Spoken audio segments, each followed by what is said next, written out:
السلام علیکم ورحمۃ اللہ وبرکاتہ۔ محترم ناظرین کرام، آج کی اس ویڈیو میں ہم آپ کے لیے لے کر آئے ہیں حضور خاتم الانبیاء رحمت للعالمین حضرت محمد مصطفیٰ صلی اللہ علیہ وآلہ وسلم کے زمانے کا ایک ایسا واقعہ جسے سن کر آپ کا ایمان تو تازہ ہوگا ہی، ساتھ ہی ساتھ آپ حیرت میں بھی پڑ جائیں گے۔ یہ واقعہ ہے جب حضور نبی کریم صلی اللہ علیہ وآلہ وسلم کے سامنے ایک بوڑھی عورت نے کعبے کے غلاف کو جلایا۔ استغفر اللہ۔ جی ہاں ناظرین محترم، یہ واقعہ ہے حضور نبی کریم صلی اللہ علیہ وآلہ وسلم اور اس بوڑھی عورت کا جس نے کعبے کے غلاف کو جلایا تھا۔ تو میری آپ سے مؤدبانہ گزارش ہے کہ اس واقعے کو مکمل طریقے سے سمجھنے کے لیے اس ویڈیو کو اینڈ تک ضرور دیکھیں، اور اگر ابھی تک آپ نے ہمارے چینل کو سبسکرائب نہیں کیا ہے تو اسے بھی سبسکرائب کر دیجئے اور پاس میں دیے گئے بیل آئیکن پر بھی کلک کر دیجئے تاکہ ہمارے ویڈیو کی نوٹیفیکیشن آپ سب تک پہنچتی رہے۔ ناظرین محترم، حضور نبی کریم صلی اللہ علیہ وآلہ وسلم کے زمانے میں کعبہ شریف کے آس پاس رہنے والوں کو قریش کہا جاتا تھا۔ یہی وہ لوگ تھے جو کعبہ کی دیکھ بھال کیا کرتے تھے۔ قریش ایک قبیلہ بھی تھا جو کہ حضرت اسماعیل علیہ السلام کی نسبت سے بھی بہت زیادہ پوچھا پرکھا جاتا تھا۔ قریش میں اس وقت بہت سے قبیلے تھے، ہر قبیلے والے اپنی ایک خاص مورتی کی پوجا کیا کرتے تھے اور یہ لوگ اپنی اس مورتی کو کعبے کے اندر رکھتے۔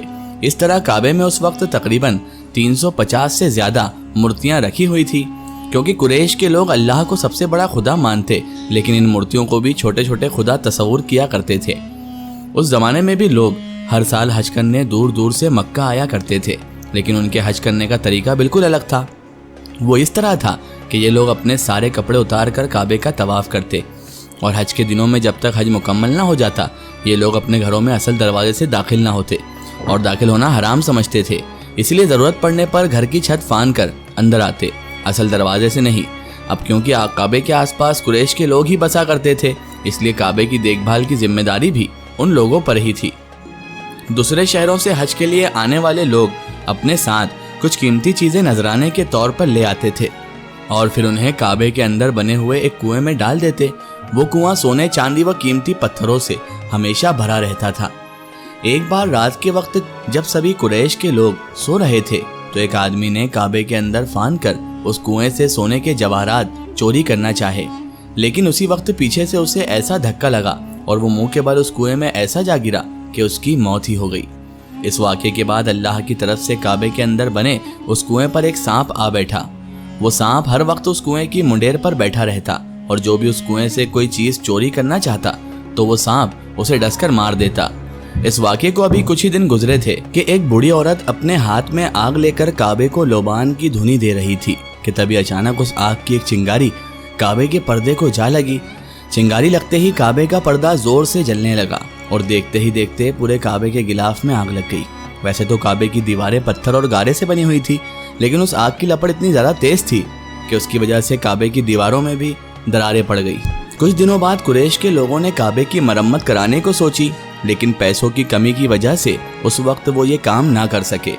جب حضور نبی کریم صلی اللہ علیہ وآلہ وسلم کی عمر مبارک 35 سال ہوئی تو ایک روز اچانک مکہ میں بہت تیز بارش ہوئی کہ جس کی وجہ سے ہر طرف سیلاب آ گیا۔ وہ پانی کا سیلاب اتنا تیز تھا کہ اس کی وجہ سے ہزاروں گھر گر کر تباہ ہو گئے۔ کعبے کی دیواروں پر بھی اس سیلاب کا بہت اثر پڑا۔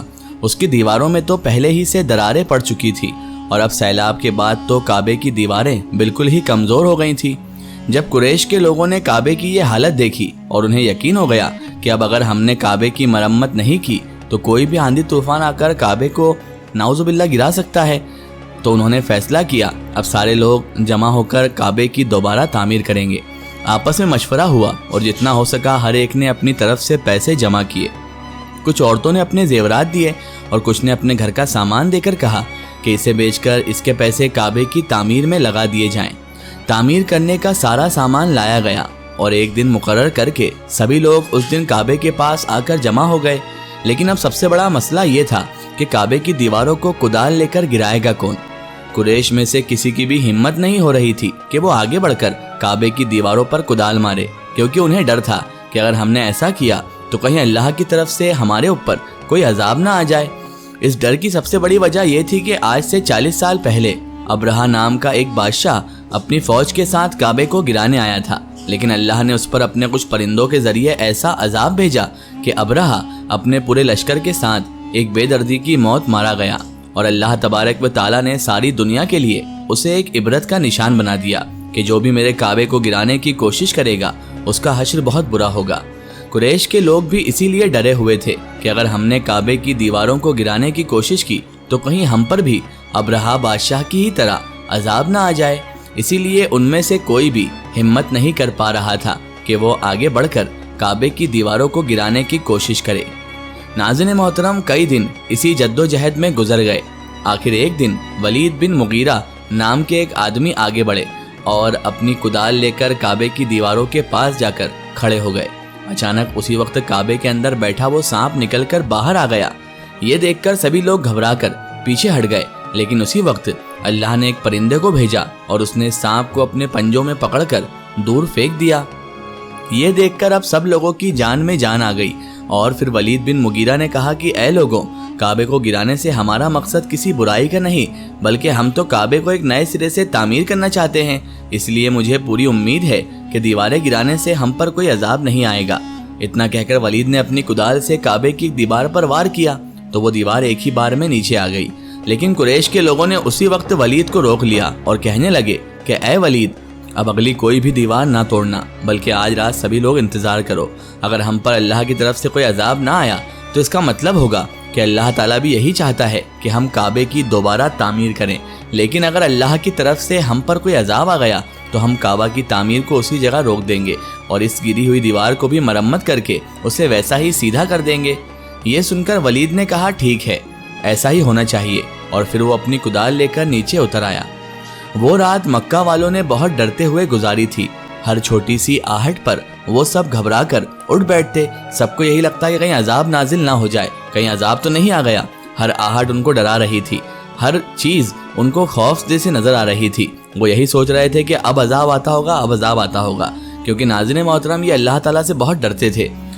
بہرحال جب ہر چھوٹی سی آہٹ پر وہ گھبرا کر اٹھ بیٹھتے اور ڈرنے لگتے کہ کہیں اللہ کی طرف سے کوئی عذاب ہم پر تو نہیں آ گیا، لیکن جب رات صحیح سلامت گزر گئی اور کعبے کی دیوار گرانے والا ولید بن مغیرہ کے ساتھ بھی کچھ نہ ہوا تو قریش کے لوگ سمجھ گئے کہ شاید اللہ تبارک و تعالیٰ کی بھی یہی مرضی ہے کہ ہم کعبے کو نئی تعمیر میں بدل دیں، یعنی کعبے کو ابھی جو دیواریں انہیں گرا کر دوبارہ تعمیر کر لیں۔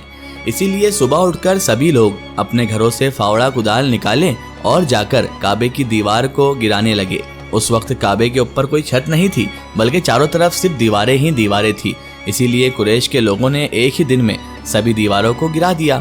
لیکن اب باری تھی دیواروں کے نیچے پڑی اس نیو و بنیاد کی کہ جسے آج سے 4000 سال پہلے حضرت ابراہیم علیہ السلام، جو اللہ تبارک و تعالیٰ کے نبی ہیں اور اللہ تبارک و تعالیٰ نے ہی ان سے یہ تعمیر کروائی تھی، انہوں نے اپنے ہاتھوں سے رکھی تھی۔ اسی لیے ان بنیادوں کو توڑنے کی کسی میں بھی ہمت نہیں تھی۔ لیکن کچھ دیر کے بعد مشورہ کر کے سبھی آگے بڑھے اور ان بنیادوں کو کھودنا شروع کیا۔ بنیاد کھودتے ہوئے قریش کے لوگوں کو ایک عجیب سی کتاب ملی کہ جس میں سریانی زبان میں کچھ لکھا ہوا تھا۔ قریش کے لوگ تو صرف عربی زبان ہی جانتے تھے، انہیں سریانی زبان کے بارے میں بالکل بھی پتہ نہ تھا۔ اسی لیے انہوں نے ایک یہودی کو اپنے علاقے میں بلا کر اس کے سامنے یہ کتاب پیش کی اور پوچھا کہ اے یہودی، یہ بتاؤ آخر اس کتاب میں کیا لکھا ہے۔ یہودی شخص اب اس عبارت کو پڑھنے لگا۔ اس نے یعنی یہودی شخص نے پڑھ کر سنایا کہ اس کتاب میں لکھا ہے کہ میں ہی اللہ ہوں اور اس کعبے کا مالک ہوں۔ میں نے اس کعبے کو اس دن بنایا تھا کہ جس دن میں نے آسمان و زمین کو پیدا کیا اور چاند سورج کو ان کی اصلی شکل دی۔ یہ سن کر قریش کے لوگ بہت حیران ہوئے اور انہوں نے اس کتاب کو بڑی ہی حفاظت کے ساتھ اسی جگہ رکھ دیا۔ کعبے کی بنیاد کھودتے کھودتے وہ لوگ زمین میں اس ہرے رنگ کے پتھر تک پہنچ گئے کہ جسے حضرت ابراہیم علیہ السلام نے کعبے کی بنیاد میں رکھا تھا۔ اب جیسے ہی ایک آدمی نے اس ہرے رنگ کے پتھر پر اپنی کدال ماری تو اچانک ایک بہت زور کا دھماکہ پورے مکہ میں گونجا اور زمین ہلنے لگی۔ یہ دیکھ سارے قریش کے لوگ ہٹ کر دور کھڑے ہو گئے اور اس آدمی کو بھی پیچھے کی طرف گھسیٹ لیا کہ جس نے اس ہرے رنگ کے پتھر پر اپنی کدال ماری تھی۔ اگر یہ ویڈیو آپ کو پسند آئی ہو تو کامنٹ میں یا رسول اللہ ضرور لکھیں۔ آخر میں اللہ تعالیٰ سے دعا ہے کہ اللہ پاک ہمیں بھی نیک راہ پر چلنے کی توفیق اور عافیت عطا فرمائے اور ہمیں ہر برے کام، ہر برے اعمال سے ہمیشہ بچائے رکھے اور ہمیں صراط المستقیم کے راستے پر چلنے کی توفیق عطا فرمائے۔ آمین ثم آمین۔ ناظرین، آپ کو یہ ویڈیو کیسی لگی کمنٹ سیکشن میں ضرور بتائیں اور ہمارے چینل تاریخ اولیاء کو سبسکرائب کرنا بالکل نہ بھولیں۔ پاس میں دیے گئے بیل نوٹیفیکیشن کو آن کر لیں تاکہ آنے والی ہر نئی ویڈیو کی نوٹیفیکیشن آپ سب تک پہنچتی رہے۔ پھر حاضر ہوتے ہیں نئی اور بہترین ویڈیو یا واقعے کے ساتھ، تب تک کے لیے خدا حافظ، السلام علیکم۔